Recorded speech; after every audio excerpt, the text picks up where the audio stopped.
বয়ান শেষ করলেন। বাংলাদেশের সাবেক তিনবারের প্রধানমন্ত্রী বেগম জিয়া শারীরিকভাবে মারাত্মক অসুস্থ, জীবন সংকটাপন্ন অবস্থায় সম্ভবত আজকে দেশের বাহিরে নেওয়া হয়েছে। গোটা বাংলাদেশের লোকেরা ধর্ম নির্বিশেষে তার জন্য দোয়া করতেছে। ঠিকঠাক জুড়ে বলে চরমনাই বিশ্বাস হুজুর দোয়া করলেন, জামাতের আমির সাহেব দোয়া করলেন, দেশের বড় বড় আলেমরা দোয়া করলেন, মাহফিলে দোয়া হচ্ছে, রাজবাড়ি মাঠে থেকে গোল দোয়ার আয়োজন করা হয়েছে। আমার প্রশ্ন হচ্ছে, একজন প্রধানমন্ত্রী, নারী প্রধানমন্ত্রী, তার জন্য সবাই দোয়া করে কান্না করতেছে। পক্ষান্তরে আরেকজন প্রধানমন্ত্রী ছিল নারী বাংলাদেশ, তার জন্য লোকেরা দোয়া করে তার ফাঁসিটা যেন তাড়াতাড়ি হয়ে যায়। কথা বলে না কেন? একজনের জন্য দোয়া করে খাওয়ার জন্য, আরেকজনের জন্য দোয়া করে তাড়াতাড়ি ফাঁসির পথে উঠায় নেওয়া ছিল। দুজনের তো নারী, পার্থক্যটা বলি আপনাদের। হেফাজত ইসলামের ব্যায়ামে 2013 সালে 5 মে শাপলা চত্বরে যখন আমরা গাজীপুর থেকে সারা বাংলাদেশ থেকে শাপলা চত্বরে জমা হয়েছিলাম, রাতের আধারের লাইট বন্ধ করে কি পরিমাণ তাওহীদের অন্তর মেসাকাল চালিয়েছিল স্বৈরাচারী খুনি হাসিনা, মনে আছে আপনাদের? আলেমের রক্ত নিবাসে খুনি হাসিনা সংসার দাঁড়িয়ে বলেছিল কোন বুড়াবুড়ির ঘটনা শাপলা চত্বরে ঘটাবে। নজর বলতে পারেন আপনারা বলে এই যে হাসিনা সংশয় বানিয়ে বললো যে হেফাজতের শাপলা চত্বরে কোন বুড়াবুড়ির ঘটনা ঘটে নাই, কোন শিহত হয় নাই, বরং আলে বলা গায়ের মধ্যে রং দেখে অভিনয় করেছে। আলেমদেরকে তো শহীদ করেছে, আবার সেই মাজলুম জনগোষ্ঠীর শহীদের রক্তের সাথে এমন গাদ্দারি বেঈমানি যে করে, মানুষ তার জন্য রহমত মাগফিরাতের দোয়া করবে না, ফাঁসির জন্যই দোয়া করবে। ঠিক না? বলেন পক্ষান্তরে বেগম জিয়া ওই মুহূর্তে দলের নেতা কর্মীদেরকে বলেছেন যে দীর্ঘ আলেমরা আসছে শাপলা চত্বরে, তোমরা তাদের সঙ্গ দাও, যদিও দলীয় লোকেরা ওই সময় কথা রাখে না।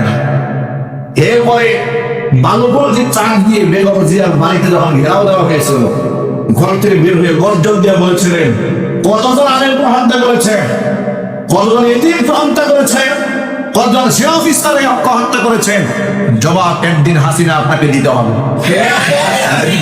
আলেমরা আমাদের পক্ষে সবসময় এইভাবে কথা বলতেন। এমনকি আপনাদেরকে আরেকটা তথ্য দিই, দেশ স্বাধীন হওয়ার পরে বেগম জিয়া যখন জেলখানা থেকে বের হলেন, আল্লাহ মামুনুল হক হাফিজাহুল্লাহ তিনি গেলেন সাক্ষাৎ করে। তিনি বললেন যে আপনারা এই দেশে ইসলাম কায়েম করতে চান, করেন, আপনার পক্ষে আমরা আছি। আলহামদুলিল্লাহ। মামুনুল হককে খালেদা নিজে বলেছেন যে আপনারা ইসলাম যদি কায়েম করতে চান তাহলে করেন, আমরা আপনাদেরকে সাপোর্ট দেব। এবং মামুনুল হক বিভিন্ন মাহফিলে এই কথা ঘুরে ঘুরে বলেছেন যে বেগম জিয়া আমাকে এই কথা বলেছেন। চিন্তা করেন, আলেমদের পক্ষে সারা জীবন কথা বলেছেন।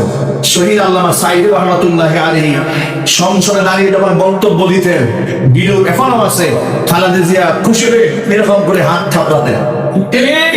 আলেমদের যে সম্মান দিয়েছেন, আল্লাহ তার ইজ্জত বাড়িয়ে দিয়েছে। কথা বলতে হবে, ঠিক কিনা বলেন? আর পক্ষান্তর আলেমদেরকে জঙ্গিবাদ, মৌলবাদ, তালেবাদ, রাজাকার, আল বদর, আল শাস, উগ্রবাদ বলে যারা তুচ্ছ করেছে, ব্যঙ্গ করেছে, বিদ্রোহ করেছে, বাড়িতে মিথ্যা মামলা দিয়েছে, জেল খাটিয়েছে, জরিমানা দিয়েছে, এলাকা ছাড়া করেছে, মুদ্রে নির্মাণ ছাড়া করেছে, আস্তাল্লাহ ওদেরকে দেশ ছাড়া করে দিয়েছে। সুতরাং আলেম আমাদের সাথে সুসম্পর্ক রাখে, আল্লাহ সম্মান বানাই দিবে। আলেমদেরকে বাঁকা চোখে দেখবেন না, আল্লাহ পাক আপনাকে লাঞ্ছিত অপমানিত করবেন। আলেম আমাদের সাথে মহব্বতের সম্পর্ক রাখবো তো ইনশাআল্লাহ। কারা কারা রাখবে তো হাত দেখি, কারা রাখবে? আল্লাহ পাক যে কবুল করে জোরে বলেন আমিন। সাথে সাথে নিজের সন্তানদেরকে আলেম বানা দেওয়া, হাফেজ বানাবে, বলেন ইনশাআল্লাহ। তুমি জোরে বলেন না ইনশাআল্লাহ। কি সন্তান হাফেজ আলেম হলে ঠকে যাবে, দাম কমে যাবে? আল্লাহ পাক ইজ্জত বাড়াইবে, আকাশ শুনবি ইজ্জত, দুনিয়াতেও সম্মান, আখিরাতেও সম্মান। আলেমদের জুতা চালার জন্য লোকেরা পাগল হয়ে থাকে। আল্লাহু আকবার বলেন। আলেমদের হাতে মুসাফা করার জন্য মানুষ অস্থির হয়ে থাকে। সন্তানদেরকে আলেম বানান। আমাদের মাদ্রাসায় আলহামদুলিল্লাহ আপনারা দোয়া করবেন। আমাদের জামিয়া মাদারিয়াতে ভর্তি কার্যক্রম চলছে। এমনকি আমাদের মাদ্রাসা থেকে আলহামদুলিল্লাহ কয়েকজন ছাত্র একদম শুরু থেকে তারা পড়াশোনা করে এখন এই মাত্র 1-1.5 বছরের মধ্যে তারা হাফেজ হওয়ার কাছাকাছি অবস্থা চলে গেছে অনেকেই। দোয়া করবেন ইনশাআল্লাহ আল্লাহ পাক আমাদের মাদ্রাসাকে কবুল করেন, মঞ্জুর করেন জন্য আমিন। মাদ্রাসায় সকল দাওয়াত খাওয়ানো জাসর সরকারি প্রাথমিক বিদ্যালয়ের সামনে জামিয়া মাদারিয়া আলামিয়া গাজীপুর নান্দনিক পরিবেশে অত্যন্ত মনোরম পরিবেশে বাচ্চাদের থাকা খাওয়ার সুবন্দোবস্ত আমরা ব্যবস্থা করেছি। আমাদের নিয়ম একটাই, আমরা আমাদের সন্তানদেরকে ইন্টারন্যাশনাল মানের হাফেজ বানাবো, আমরা আমাদের সন্তানদেরকে ইন্টারন্যাশনাল আইকনিক ফিগার বানাবে ইনশাআল্লাহ। যারা শুধু মসজিদে মিম্বার দখল করবে না, গোটা বাংলাদেশের রাজনীতির ময়দানে নেতৃত্ব দিতে পারবে এবং যোগ্যতা সম্পন্ন আলেম তৈরি হওয়ার দরকার আছে না নাই?